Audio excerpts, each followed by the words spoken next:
સુરેન્દ્રનગર મહાનગરપાલિકા દ્વારા માનનીય ડોક્ટર નવનાથ ગવાણે સાહેબ કમિશનર સાહેબની સૂચના અન્વયે ડેપ્યુટી કમિશનર સાહેબના માર્ગદર્શન હેઠળ સિંગલ યુઝ પ્લાસ્ટિક સરકારશ્રી દ્વારા જે બેન કરવામાં આવેલું છે તેવા ઈસમો સામે કાર્યવાહી હાથ ધરવામાં આવેલ હતી, જેની અંદર ઓમ માવા તરીકે જાણીતું 89 ફૂટ રોડ ઉમિયા ટાઉનશીપની અંદર એક કારખાનું આવેલું હતું.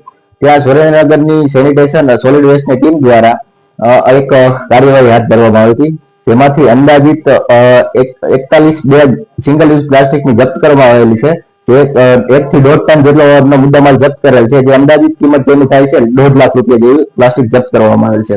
શહેરજનોને અપીલ કરવા માંગુ છું સુરેન્દ્રનગર મહાનગરપાલિકા વતી કે તમે સુરેન્દ્રનગર મહાનગરપાલિકાને સપોર્ટ કરો. જો પબ્લિક જાગૃત થશે તો ચોક્કસ આપણે સુરેન્દ્રનગર મહાનગરપાલિકાને સુરેન્દ્રનગર શહેરને આપણે સ્વચ્છ બનાવી શકશું. વર્ધમાન ન્યૂઝ ચેનલને લાઇક અને સબસ્ક્રાઇબ કરવાનું યાદ રાખો.